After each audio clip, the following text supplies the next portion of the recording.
ఇష్టం.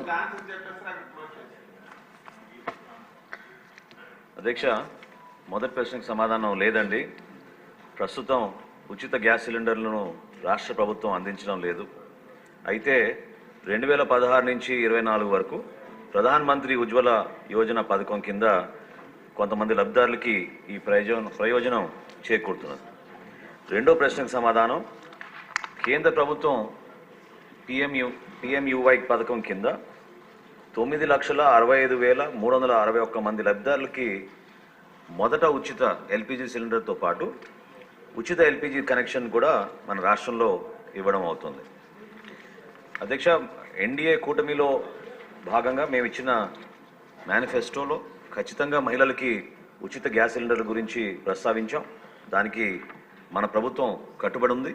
తప్పకుండా మూడో ప్రశ్నకు సమాధానం, మహిళలకి ఉచిత గ్యాస్ సిలిండర్ గురించి త్వరగా దీనిపైన నిర్ణయం తీసుకుని వివిధ శాఖలతో మేము చర్చించుకుని సభాముఖంగా మరొకసారి గౌరవ సభ్యులకి అందరూ కూడా తెలుపుతాం. అధ్యక్ష, క్వశ్చన్ నెంబర్ 83 అండి. సార్ మీరే మనోహర్ గారు 83. థ్యాంక్ యూ అధ్యక్ష. నిన్న గౌరవ ముఖ్యమంత్రి గారు గవర్నర్ గారి ప్రసంగంలో రాష్ట్రంలో ఉన్న ఆర్థిక పరిస్థితి గురించి, వెంటిలేటర్ పైన ఉన్న మన రాష్ట్ర ఆర్థిక పరిస్థితిని కేంద్ర ప్రభుత్వం నిన్న బడ్జెట్లో కొంచెం ఆక్సిజన్ ఇచ్చిన అభిప్రాయాన్ని వ్యక్తపరిచారు. ఈరోజు ఈ ప్రశ్నకి సమాధానంలో కూడా మీకు అర్థమవుతుంది. ఒక పర్ఫెక్ట్ ఎగ్జాంపుల్ ఇది, ఏ విధంగా మన రాష్ట్రాన్ని వీళ్ళు ఆర్థికంగా ఎన్ని ఇబ్బందులు పెట్టారనే దానిపైన మనం ఖచ్చితంగా ఈ ప్రశ్న ద్వారా మనం మాట్లాడుకోవచ్చండి. రైతులకి చెల్లింపుల విషయంలో బకాయిలు ఇంకా ఉన్నాయండి. మొదటి ప్రశ్నకు సమాధానం అవునండి. రెండోది, రబీ పంటలో 2023-24 కాలానికి గౌరవ సభ్యులు అడిగినట్టుగా నేను జిల్లాల వారీగా వివరాలు ఇస్తానండి. పశ్చిమ గోదావరి జిల్లా మేము ధాన్యం సేకరించింది 6,41,129 మెట్రిక్ టన్నులు. దానికి చెల్లించవలసిన నిధులు ఇంకా 424 కోట్ల రూపాయల 55 లక్షలు. అదేవిధంగా తూర్పుగోదావరి జిల్లాలో 2,28,423 మెట్రిక్ టన్నులు సేకరిస్తే ఈ రోజు వరకు కూడా ఇంకా మేము చెల్లించాల్సింది 27 కోట్ల 66 లక్షలు. ఏలూరు జిల్లాలో 2,01,369 మెట్రిక్ టన్నులు ధాన్యం సేకరిస్తే చెల్లించాల్సింది 47 కోట్ల 53 లక్షలు. కోనసీమలో మేము సేకరించింది 1,63,123 మెట్రిక్ టన్నుల ధాన్యం సేకరిస్తే ఈ రోజుకి మేము చెల్లించాల్సింది 154 కోట్ల 63 లక్షలు. కాకినాడ జిల్లాలో మేము ధాన్యం సేకరించింది 25,982 మెట్రిక్ టన్నులు అయితే ఈ రోజుకి మేము చెల్లించాల్సింది 9 కోట్ల 49 లక్షలు.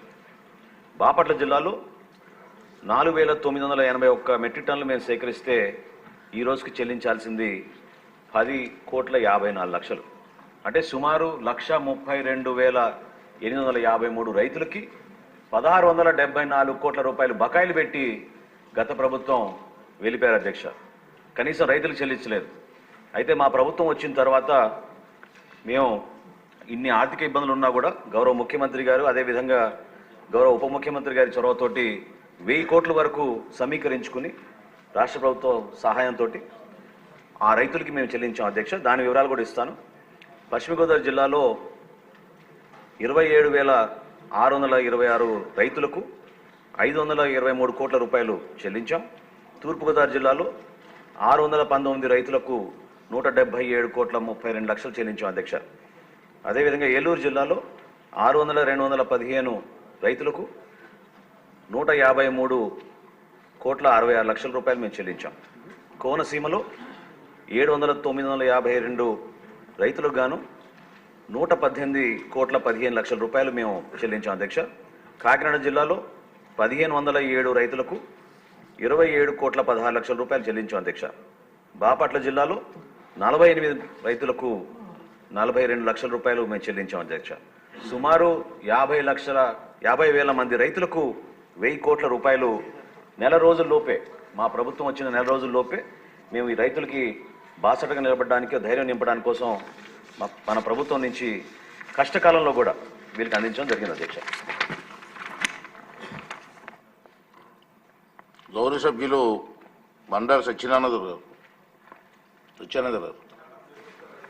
అధ్యక్ష,